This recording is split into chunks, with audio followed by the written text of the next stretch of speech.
দীর্ঘ ১৭ বছর ৩ মাস পর দেশে ফিরলেন বিএনপির ভারপ্রাপ্ত চেয়ারম্যান তারেক রহমান।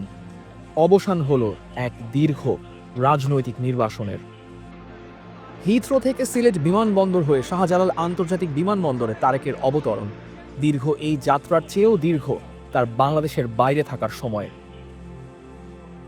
একটি ছবি পোস্ট করে তিনি লেখেন, দীর্ঘ ৬,৩১৪ দিন পর বাংলাদেশের আকাশ।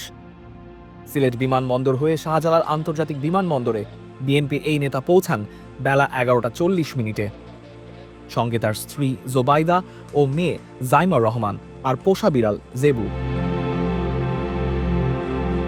দেশের মাটিতে নেমে আলিঙ্গন করেন বিএনপির নেতাকর্মীদের।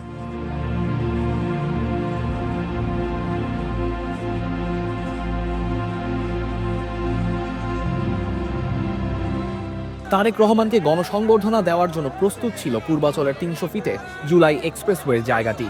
লাল সবুজ বুলেটপ্রুফ বাসে করে সেখানে যাওয়ার জন্য তারেক রহমান বের হন বিমানবন্দর থেকে।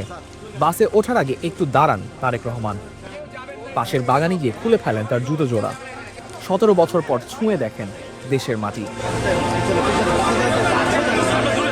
তার স্ত্রী ও মেয়ে চলে যান গুলশান অ্যাভিনিউর ১৯৬ নম্বর বাড়িতে, আর তারেক বাসে করে রওনা দেন গণসংবর্ধনা স্থলে।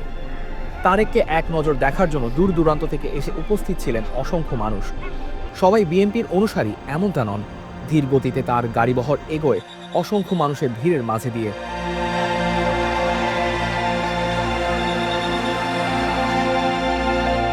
গণসংবর্ধনার মঞ্চে উঠে ১৭ বছর পর তারেক রহমানের মুখে বিসমিল্লাহ বলে শুরু করার পর প্রথম দুটো শব্দ, প্রিয় বাংলাদেশ। প্রিয় বাংলাদেশ। দেশে ফেরার পর লাখো সমর্থকের উচ্ছ্বাসে ভেসে ঢাকার ৩০০ ফুটে সংবর্ধনা মঞ্চে দাঁড়িয়ে তারেক রহমান বলেন, I have a plan for the people of my country, for my country. আজ এই পরিকল্পনা দেশের মানুষের স্বার্থে। প্রায় ১৭ মিনিটের ভাষণ শেষে মা খালেদা জিয়াকে দেখতে এভারকেয়ারের উদ্দেশ্যে রওনা হন তারেক রহমান। মাকে দেখে এই দীর্ঘ ১৭ বছর পর নিজ বাসভবন গুলশানের ফিরোজাতে ফেরেন বিএনপির ভারপ্রাপ্ত চেয়ারম্যান তারেক রহমান।